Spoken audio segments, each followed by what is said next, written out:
My daughter looked me dead in the eyes across that Thanksgiving dinner and said, "You've never once made me proud, Dad. Not a single day of my life." She didn't whisper it. She didn't hesitate.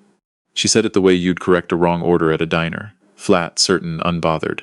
My son-in-law Thaddeus Crane sat beside her with the small private smile of a man who'd been waiting a long time to watch this happen. My ex-wife Sandra just set her wine glass down slowly and found something very interesting to look at in the middle distance. Somewhere between the gravy boat and the window. 43 years. 43 years of getting up before the sun, of calloused hands and sore backs and missing school plays because there was a job site that couldn't wait. And this is where it landed. Right here, at my own dining room table, surrounded by a meal I hadn't been invited to cook. My name is Roy Calloway. I'm 67 years old. I spent my career as a civil engineer in Columbus, Ohio. And I want to tell you what happened in the months after that Thanksgiving dinner. Because I'm still sorting out how I feel about it. Some days I think I did the right thing. Other days I sit on my back porch and wonder if any of it was worth it. But I'll let you decide for yourself. That seems fair. My daughter's name is Paige. She's 34. She's beautiful and sharp and so certain of herself that it sometimes took my breath away. The way it does when you see something you built working exactly as designed. She got her mother's looks and her mother's gift for the cutting remark delivered in a perfectly even tone. She got my stubbornness, though Sandra would never admit that. Thaddeus was the kind of man who wore his money the way other men wear cologne. Loud enough that you couldn't ignore it. He'd come from a family in Connecticut, with old enough money that he'd never needed to develop a personality. He had the handshake of a man who'd been told he had a firm handshake, and he deployed it constantly. He worked in venture capital, meaning he took credit for other people's ideas and charged handsomely for it. Paige had met him at a conference 4 years earlier. She called me 2 weeks after to tell me she'd found someone serious. I'd asked what he was like. She'd said he was ambitious and driven and knew how the world actually worked. I didn't ask what that meant. I had a feeling I already knew. The dinner that broke things open wasn't supposed to be dramatic. It was Thanksgiving at the house I'd bought for my daughter, a thing I'd done quietly, through a property trust, when Paige and Thaddeus were looking for their first home and kept getting outbid. I hadn't told her. I'd simply arranged for the seller to accept their offer at a price 15% below market, funded by a bridge loan from my own accounts. It was the kind of thing you do when you love someone and don't need them to know you did it. The table was set beautifully. Paige had hired someone to cater. There were linen napkins. Thaddeus had chosen the wine and made sure everyone knew exactly how much it cost, and exactly why that was significant. He'd been telling a story about a deal he'd just closed. Something with a tech startup in Austin, a number with 8 figures in it, the kind of number he let drift across the table like smoke, watching to see whose eyes widened. Mine didn't. I was thinking about the structural report I'd been reviewing that morning. A bridge project in Cincinnati that was behind schedule and over budget. Real things, things with weight, things that held people's lives up. That's what I'd spent 40 years thinking about. Thaddeus noticed my disengagement before Paige did. He pivoted toward me with that smile and said something about how I must feel so proud of what Paige had built, that she'd done extraordinary things, really come into her own since. And he paused just a breath too long. Since she'd had real mentorship from people who understood her ambitions. I nodded. I said she'd always been extraordinary. I meant it. And that was when Paige set her fork down. She looked at me with something I can only describe as premeditated and said she'd been wanting to say something for a long time, and Thanksgiving felt like the right moment, because at least we were all family here. I waited. She said she loved me, in the way you say you love someone before you tell them a hard truth. And then she said she'd spent her whole childhood embarrassed.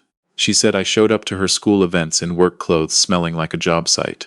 She said I never understood what she needed, which was someone who could open doors, who had connections that mattered, who moved in circles where things happened. She said Thaddeus had shown her what a father figure who actually achieved things looked like, and she was grateful to finally have that in her life. I remember a very specific thing in that moment. I remember noticing that the candle nearest to me had a small drip of wax that had hardened halfway down the stem.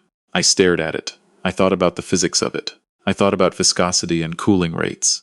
I thought about anything that wasn't what my daughter had just said to me in my own home, at a table inside the house I secretly owned. Sandra didn't say anything. She'd learned over 30 years of marriage and 10 years of divorce that silence was the safest position whenever Paige was performing. Thaddeus topped off his wine glass and looked at me with something worse than contempt. Pity. The practiced pity of a man who has decided he is the protagonist of every room he enters. I picked up my napkin. I placed it beside my plate.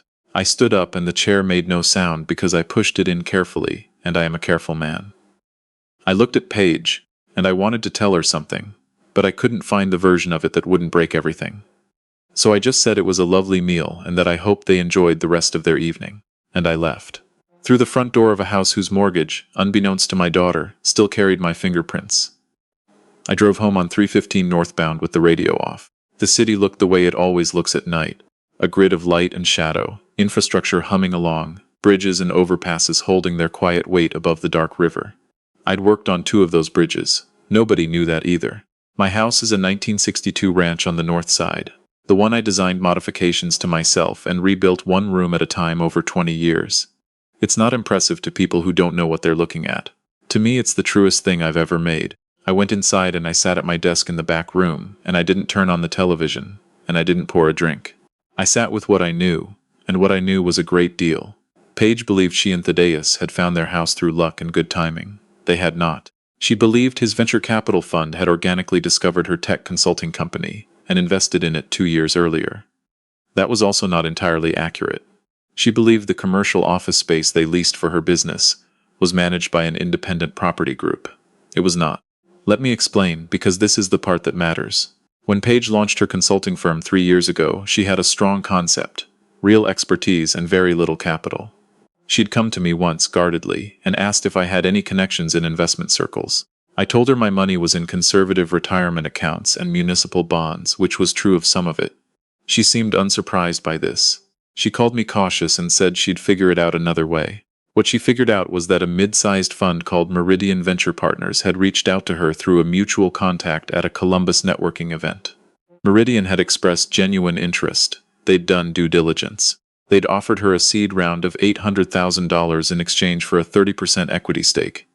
Meridian Venture Partners was, at its core, a real and legitimate fund.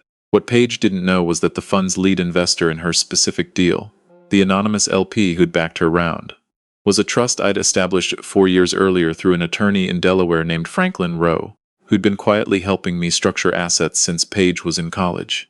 The trust held a 40% interest in her company through a chain of entities that would have taken a forensic accountant 2 weeks to untangle.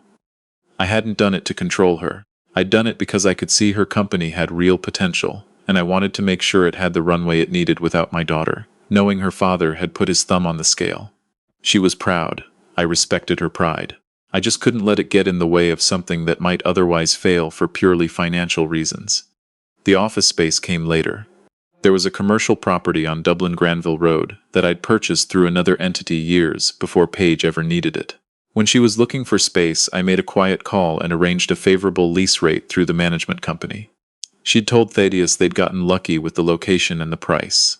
He'd called it proof that the market was recognizing their momentum. None of it was luck. All of it was mine. I sat in my desk chair and I thought about what my daughter had said, and I thought about the word that always hurts the most.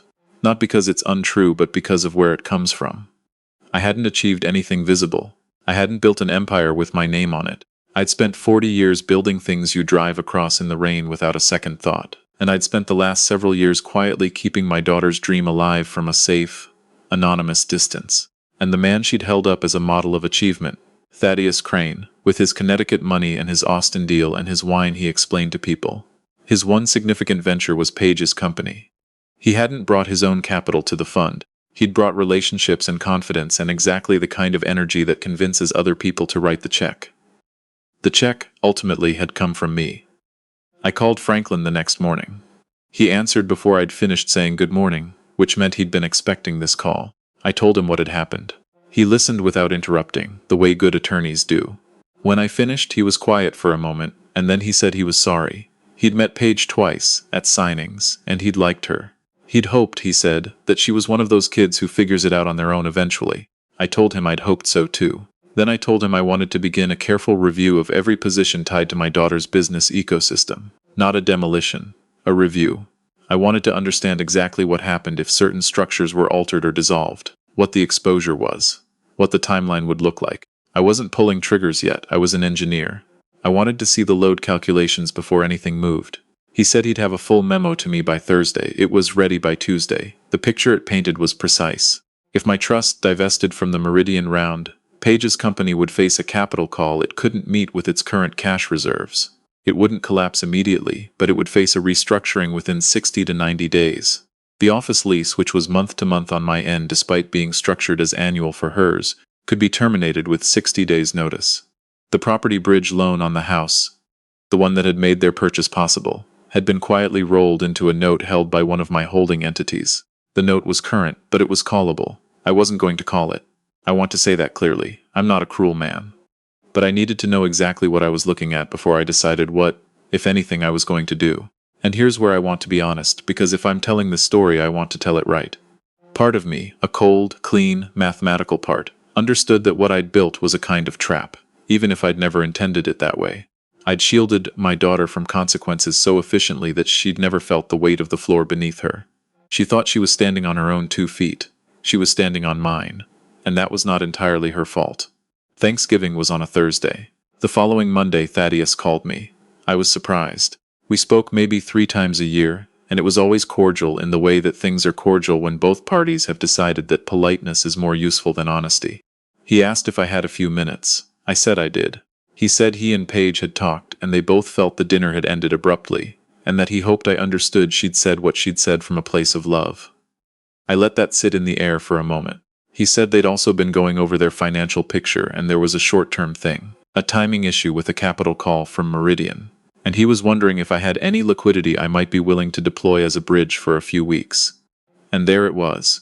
I'd been wrong about one thing. I'd thought Paige didn't know where the money came from. But Thaddeus asking me this directly the Monday after Thanksgiving, that was a man who had done at least some of the math. I told him I'd need to think about it. He said, of course, totally understood, take your time. And the warmth in his voice was the warmth of a man who assumed the answer would eventually be yes, because it always had been. I hung up and I walked out to the backyard, and I stood there for a while in the November cold, looking at the garden I'd put in over 20 years. Every bed planned, every plant chosen for hardiness and purpose.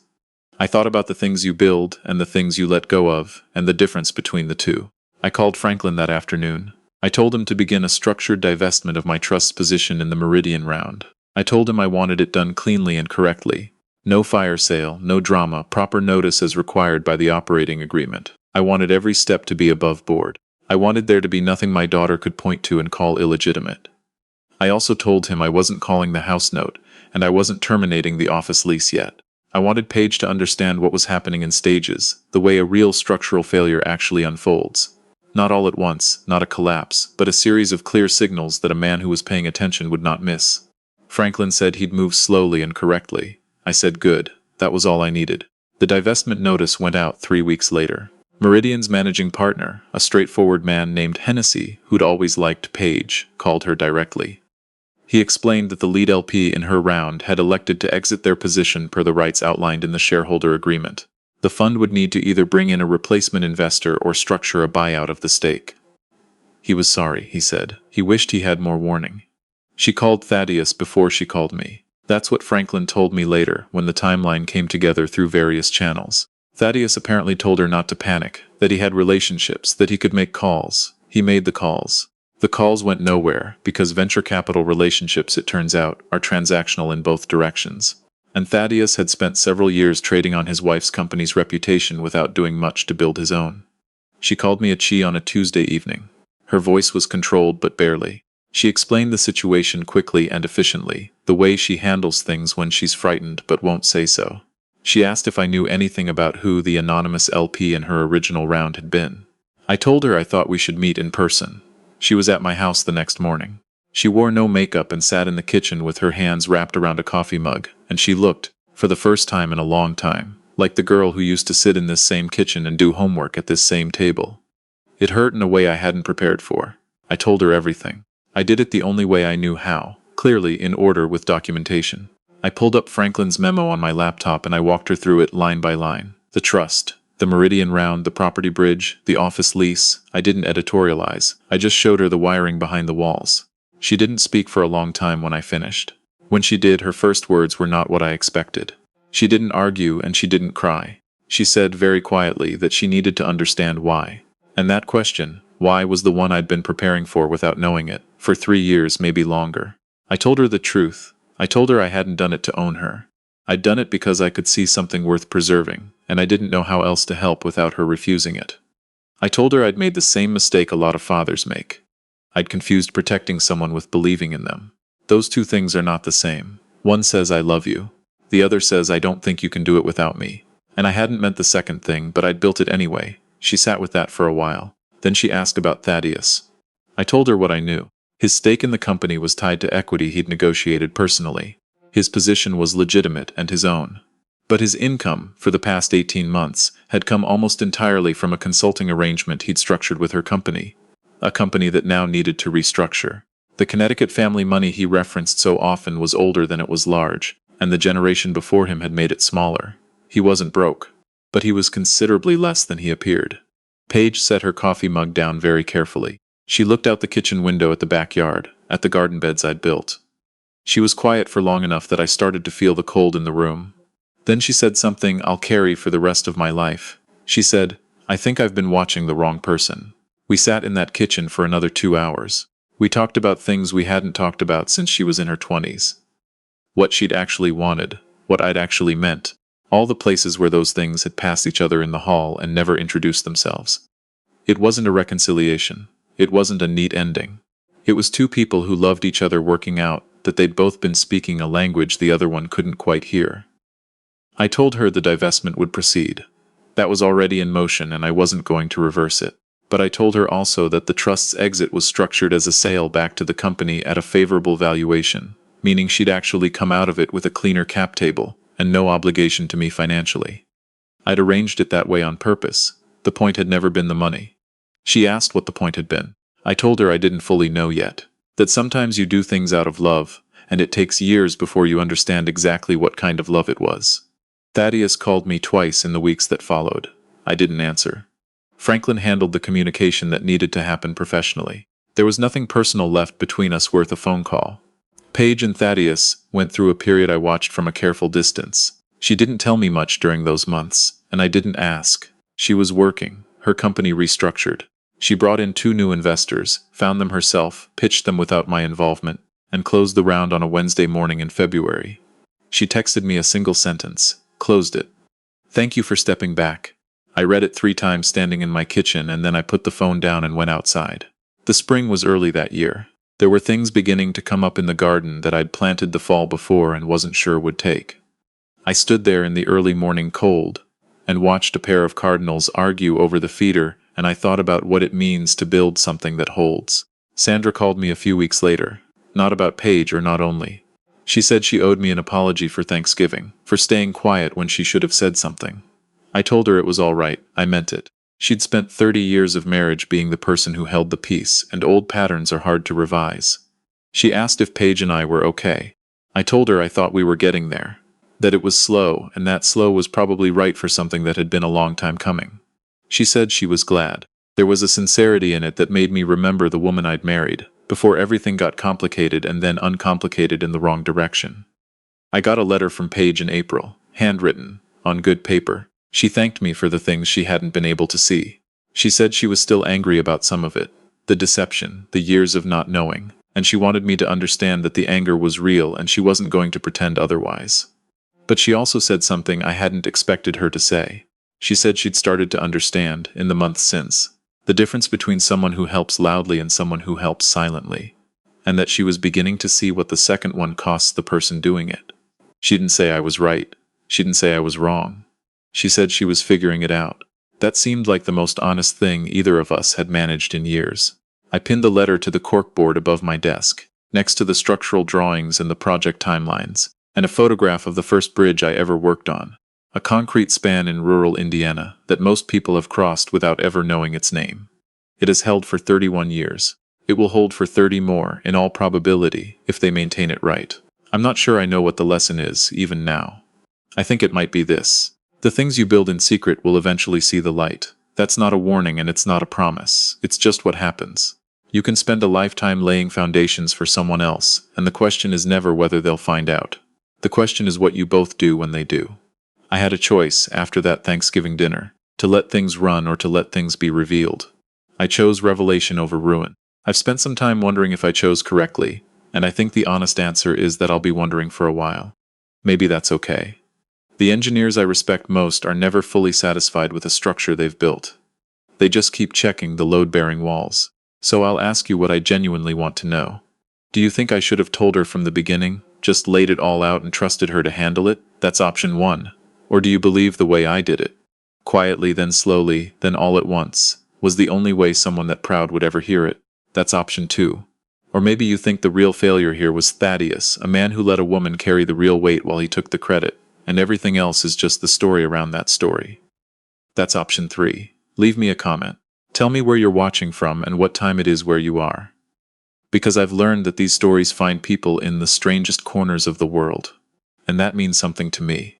And if what you just heard felt like something you've lived some version of, I'd like to hear about it. I read everything. If this story stayed with you, I hope you'll subscribe. We tell stories about quiet people, and the moment the truth catches up with everyone. I'd like to have you here when the next one comes.